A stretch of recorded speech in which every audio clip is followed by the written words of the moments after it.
You think you know Obi-Wan Kenobi, the steady one, the composed one, the Jedi who never breaks, who watched his master die in his arms, who fought Anakin Skywalker on a volcano and walked away, who spent 19 years alone in a desert carrying the weight of a falling galaxy and never cracked once. Unshakeable. That's the word people use for Obi-Wan.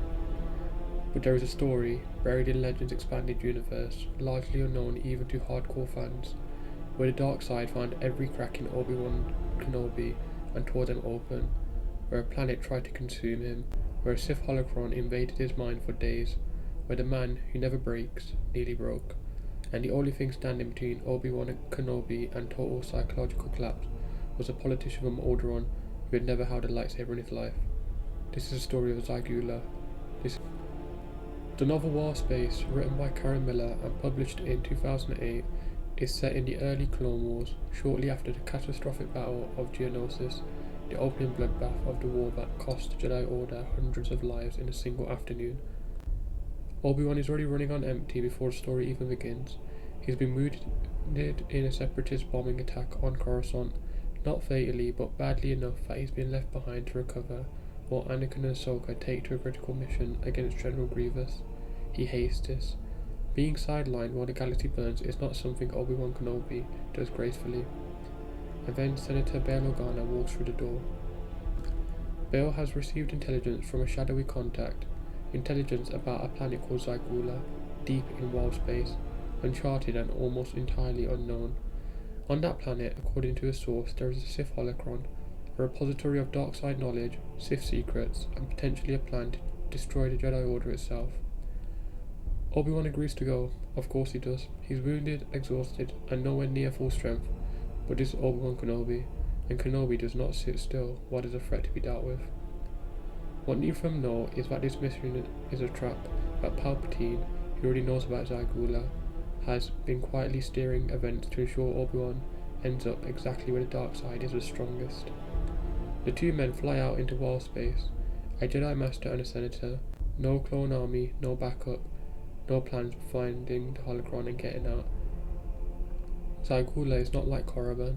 Korriban is creepy. Korriban has tombs and whispers and the lingering presence of ancient Sith Lords. It unsettles you, it tests you, but Korriban is manageable. Jedi have walked on Korriban and come back. Zigula is something else entirely.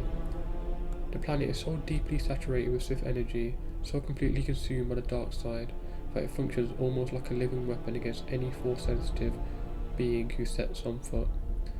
The dark side doesn't whisper on Zigula, it screams. Their ship crashes miles from the Sith Temple where the Holocron is located, and they are forced to walk, on foot, across an alien landscape that is actively hostile to Obi-Wan's mind. From the moment they land, the planet begins its work. It starts subtly. Obi-Wan feels easy, disconnected. The Force, that constant presence he has lived with every moment of his life since his childhood, begins to feel distant, muffled, like hearing a voice through thick stone walls.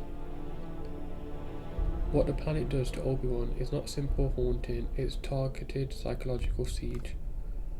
The Sith energy on Zigula reaches into Obi-Wan's mind and finds everything he has ever buried, every wound he has ever seeded over with the Jedi discipline and composure, and that famous, maddening calm, and it tears them back open, one by one, with surgical precision. He sees Qui-Gon, not a comforting memory, a weapon. The planet twists the image of his dead master into something accusatory. You failed him.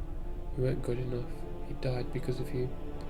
He sees Anakin, but not the Anakin of the present. The planet shows him futures, darkness, a black figure in black armor breathing through a mask. Things that haven't even happened yet, but feel horrible, inevitably true. He sees the Jedi Temple burning. He hears a voice, not a person, not a ghost, but the dark side itself, formless and relentless, telling him to give up, to lie down, to let go, that the light is already lost, that everything he is fighting for is already dead, and he just hasn't accepted it yet. And the closer they get to the Sith Temple, the stronger it becomes. Bail watches this happen and cannot fully understand it because he's not Force sensitive, so the planet cannot touch him in the same way, but he can see what it is doing to Obi-Wan. He watches one of the most powerful Jedi alive deteriorate in real time, stumbling, barely speaking, eyes that go somewhere else entirely and take too long to come back. There are moments, long, terrible moments, where Obi-Wan is not entirely conscious, where the dark side has pulled him in so deep into visions and psychological torment that his body simply stops responding. And Bail Organa, a politician, a senator, a man with no force ability and no combat training beyond what any noble man receives, physically drags him forward, holds him up, talks to him, refuses to let him disappear into darkness. This is one of the most remarkable things about Wild Space, the way it reframes Bail Organa entirely. In the films, he is a supporting character, a facilitator, a man who helps do heroic things. Here as Zigula, he is the hero, who keeps Obi-Wan Kenobi alive through sheer stubbornness and force of will when the Force itself has abandoned them. There is a moment in the novel, the moment that has stayed with every reader who has encountered it, where Obi-Wan simply cannot go on. Not won't, cannot. The dark side has reached a pitch that is genuinely unbearable. Every nightmare he has ever had is playing simultaneously behind his eyes. Every failure, every loss, every person he couldn't save. The voice is constant, a pressure in his skull that no amount of Jedi training can fully block. He tells Bail he can't do it. Obi-Wan Kenobi, who told a dying Qui-Gon he was ready, who faced Grievous alone, who will one day face his former Padawan on Mustafar and survive, tells Bail Organa that he cannot take another step. And Bail does something that no Jedi, no Sith, no Force user of any kind could have done that in that moment. He sits down next to him and he talks, not about the mission, not about the Holocron, not about what's at stake for the Republic of the Jedi Order. He talks to Obi-Wan like a person. He anchors him to something the dark side cannot reach, the present, a human voice, the simple fact of not being alone. It works, barely, painfully. They reach the temple, Obi-Wan running on almost nothing, willpower, Bail's presence, and whatever scraps of the light side he can still reach, enters the temple and destroys the Holocron.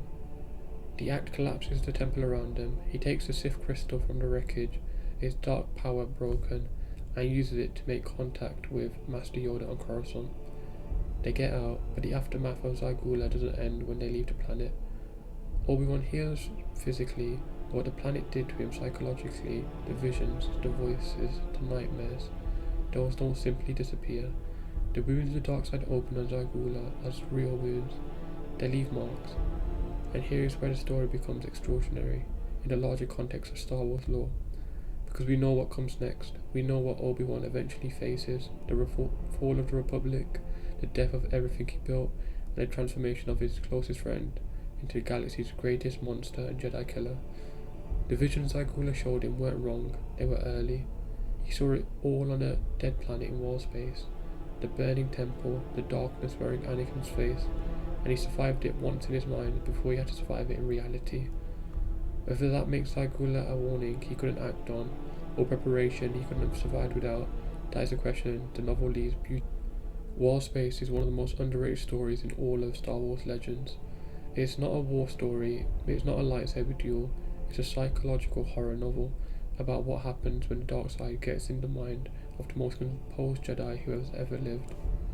And it is a love letter to Bail Organa, the ordinary man who held an extraordinary one together when the Force could not. If you've never read it, find it. It will change how you both see them both. And if you want us to cover more hidden legend gems like this, drop it in the comments and subscribe for weekly deep dives of Star Wars lore stories nobody tells about. May the Force be with you, always.